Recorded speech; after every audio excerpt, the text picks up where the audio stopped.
The U.S. Army on Tuesday selected General Dynamics Land Systems to build a light tank meant to improve mobility, protection and direct fire capabilities for Infantry Brigade Combat Teams. The production deal is a key step forward for Army Futures Command, which has promised faster and more successful modernization programs through a competitive prototyping approach.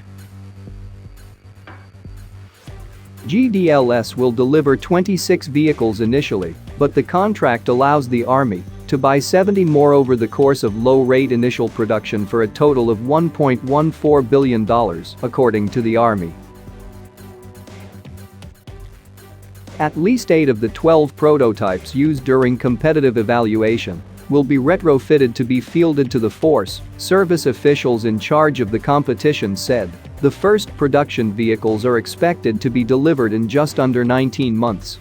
The first unit will receive a battalion's worth of MPF systems, 42 vehicles, by the fourth quarter of fiscal 2025.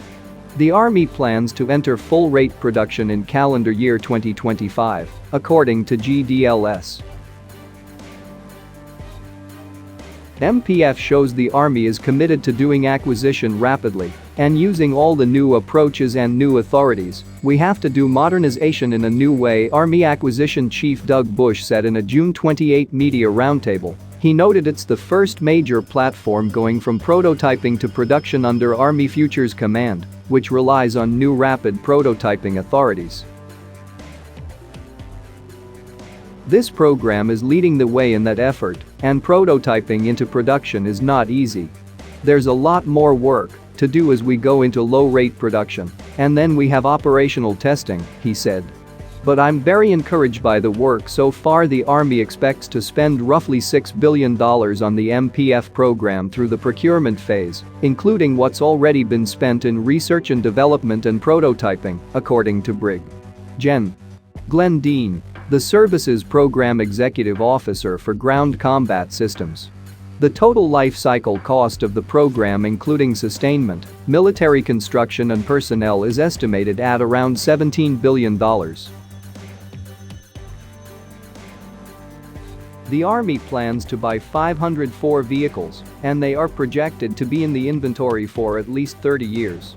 The bulk of procurement should be complete by 2035, Dean said, adding that the MPF program has remained on schedule and budget. Once fielded, the MPF capability will be organized by battalion, but will be employed as companies generally at the brigade level, Major Gen. Ross Kaufman, who oversees combat vehicle modernization, said during the same roundtable. GDLS and BAE Systems, selected in 2018 to build prototypes, were competing to produce MPF. Reports earlier this year indicated the service had already made its choice, taking BAE out of the competition several months ahead of announcing the winner. At the time, Bush said the Army had conducted a fair and thorough evaluation of both vehicles, but did not address the reports the Army had already decided on a winner.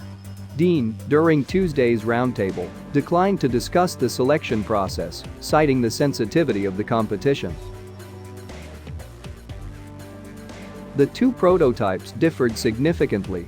GDLS offered a new, lightweight chassis with a high-performance power pack and an advanced suspension, combined with a turret featuring the latest version of the fire control system found in the Abrams main battle tank. BAE Systems' design is an updated M8 Buford armored gun system with new capabilities and components.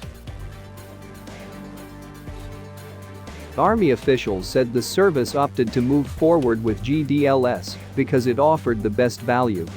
The cost of the system, the maturity and the readiness for production were all factors, Dean said. In 2021, the companies were tasked with delivering prototypes to a soldier vehicle assessment with the 82nd Airborne Division at Fort Bragg, North Carolina. There, soldiers worked to validate the MPF concept and provide feedback on how the service should develop tactics, techniques and procedures for fighting with this capability.